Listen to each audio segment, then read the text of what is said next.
Hello everybody, this is the Self-Sufficient Off-Grid Hobby Farm on Facebook, YouTube, and MeWe. And today I want to talk to you about the awesome benefits of having an underground pump house. Right now I am about 8 feet under the ground in my underground pump house. It's a structure that I built just big enough for me to get down in here and put in a large water reservoir tank, as well as leaving just enough room to service it, work around it, and add future plumbing. I'm about to show you here in just a second an addition that I'm making to it, but I'm going to go over the real basics.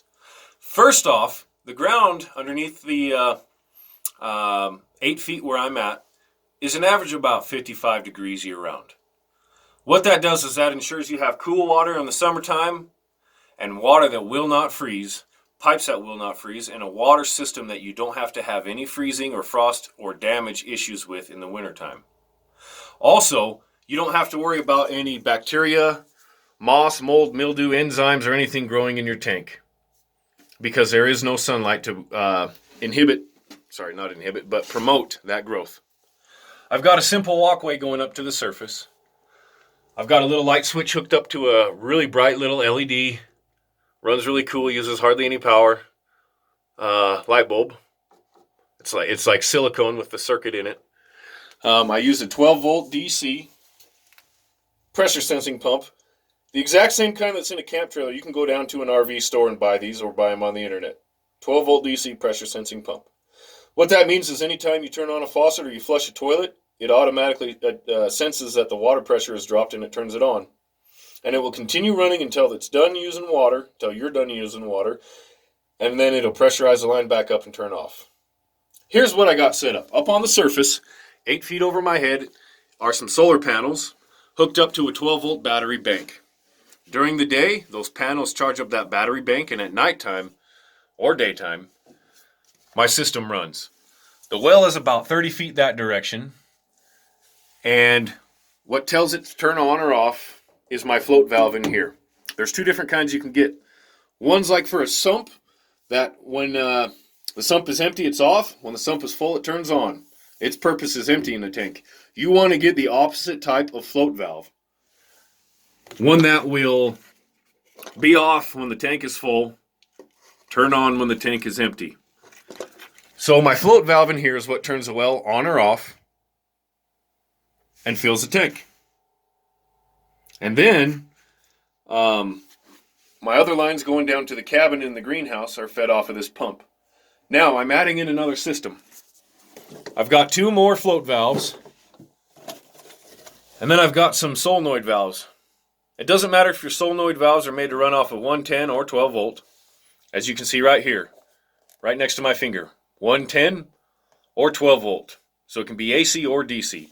Same thing with these float valves. They're just basically an interrupter to complete the current. So what I'm doing is I'm adding two more of these solenoid valves and two more float valves. Up on the surface across my property, I have 12 more poly tanks. Just kind of like this one right here, but bigger. And they're going to be powering other irrigation things like my fruit and nut tree orchard, my hedge that goes, like my privacy hedge that goes all the way around the property, a big ass garden I'm putting in, pardon my French, windbreak trees, I forget what else. Anyways, so I'm adding in some more zones. And it's real simple. So the float valve will tell the well when to turn on or off, right? With this one. But these float valves are going to simply open up a solenoid valve, which will allow the water pressure to drop, turning on this pump, and it will in turn fill the tanks. When the tanks are full, float valve turns them off and closes this. This is a normally closed valve. It only opens when it's energized. If you have any more questions about that, please let me know. I'm happy to answer any questions. My structure required a lot of strong engineering to hold up the weight. I would highly recommend you looking into the code where you're at to make sure you can do this.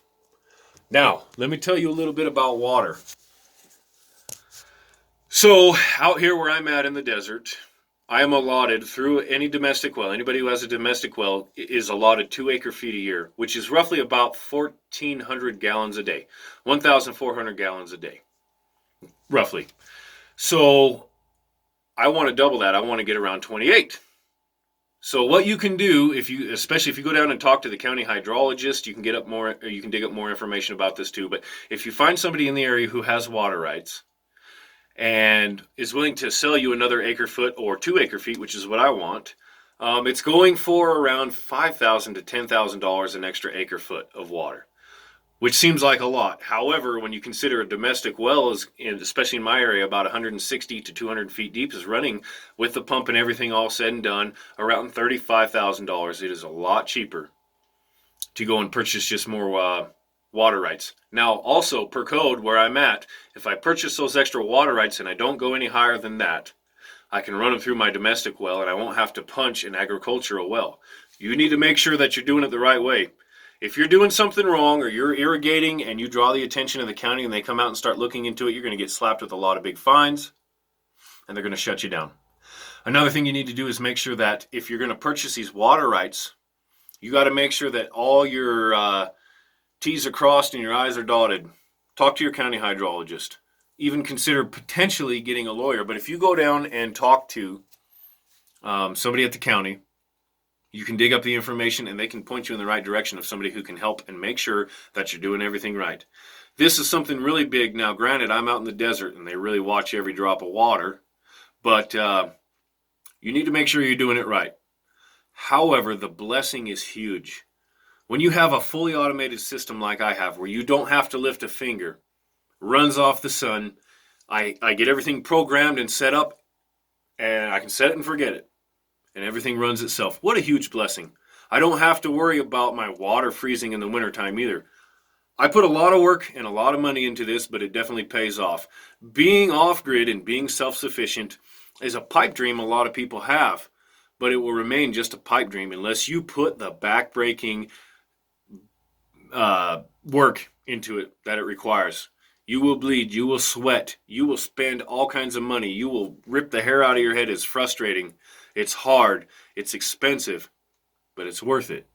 The peace of mind and the freedom that it buys you and allows you is amazing. Like I said, there are no such thing as stupid questions. Get a hold of me if you have questions. I'm happy to answer more. I'm sorry I'm all over the place. I just got off a night shift out of the mine, day shift. It was a long 16-hour day. I'm ready to go inside and turn in after I go talk to a gentleman about a horse. Yeehaw. Get a hold of me. Have a good evening.